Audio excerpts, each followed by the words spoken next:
This is Greg Heille at St. Louis Bertrand House in the central west end of St. Louis, Missouri, on Saturday, August 2nd.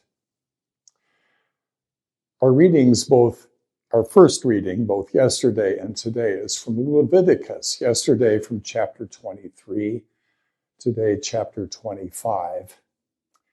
And these two readings, chapter 23, which talks about Jewish feast days and their agricultural origin. These are agricultural feast days. And today's reading, which talks about the year of Jubilee, are talking about two sides of the same coin. Jubilee is about land justice.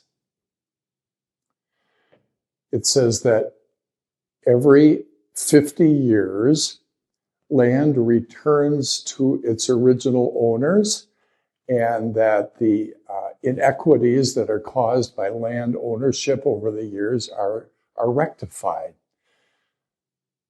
Land justice.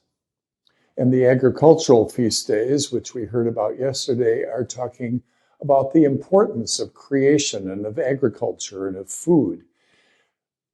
Food equity and land justice work together as two sides of the same coin. I heard recently that 14% of food production in the United States is done by Black farmers and Black farm workers, whereas only 4% of the land in the United States is owned by Black owners.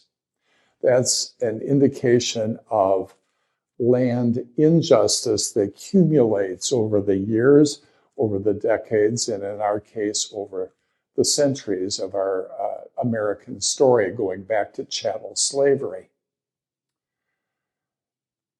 Very paradoxically, though 14% of our food is produced by the Black agricultural community, in a city like St. Louis, we have food deserts, often in Black communities.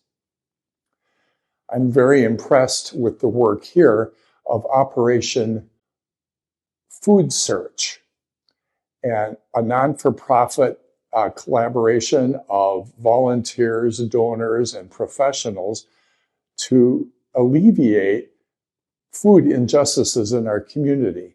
This summer, there are several urban markets in neighborhoods that are food deserts that don't have grocery stores, bringing the opportunity of fresh produce into the neighborhood. There's also, in Operation Food Surge, a multitude of centers across our city that are providing summer meals to children, often Black and Hispanic children, who depend so much on school meals during the school year, but then go hungry in the summer. When I think of the connection of land justice and food justice, I could not fail to mention, of course, all of our concern for the people of Gaza.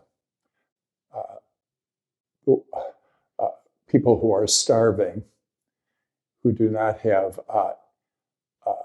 land of their own to produce their own food and to provide for their own needs. So we not only pray for the people of Gaza and for the people of our urban and rural neighborhoods, but we work as best we can as volunteers and as donors and as professionals. We work for land justice and for food justice, because when people have the just means of production, and when they have food in their stomach and they are not hungry, then that is a world of hope.